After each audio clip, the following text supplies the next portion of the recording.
Thank you, Mr. Hollis. Mr. Gale. I want to declare a personal but non-prejudicial, non-pecuniary interest in item number 14, site allocations and policies development plan. The reason being that I believe that there's land mentioned in that document where there has been illegal activity. So I don't want to be part of that debate whatsoever. So I'll leave the meeting, but I should be here for the rest of the meeting after that. Councillor Wainwright. Chair, I will be doing the same for item number 14, declaring a personal non-pecuniary interest, and will be leaving the room for the duration of that discussion. Cllr Richardson. Likewise, Councillor. before we sort of kick off the proceedings, Chair, we've got 3 councillors that walked out of the room tonight. Okay, there's been a crime alleged, incident number 472. Does the leader want to update us on this before we carry on? Because it seems to me, before we start voting and everything, we've not got everything out on the floor. I'm not sure that we should be voting on it until we know what that is. Otherwise we're voting on something we don't know about again. So can we just have that clear to start with, Chair?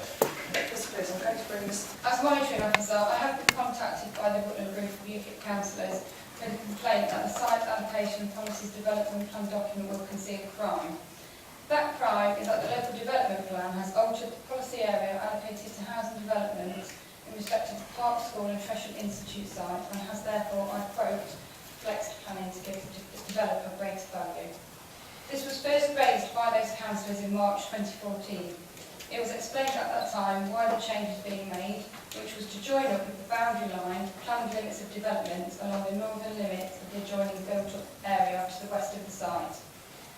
This allocation, along with all of the other allocations, was placed in a public document, has gone before Cabinet and Scrutiny, has gone to public consultation and has been examined at a local public inquiry, as we've heard this evening.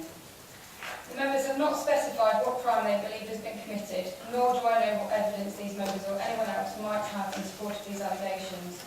This is one of a continual pattern of unsubstantiated allegations these councillors have made against officers and members of this council in the preceding months and years. If these members wish to discuss this matter with me afterwards, I will ensure their concerns are dealt with, and if they do have any evidence with which to substantiate these allegations, I will ensure they are independently and thoroughly investigated. If there is no such evidence, I am sure that the councillors concerned will wish to publicly retract the statement just made and make a public apology to the officers of this council and their fellow members. In the meantime, I would like to assure you members that there is no legal reason that I know of as to why this policy may not be adopted this evening.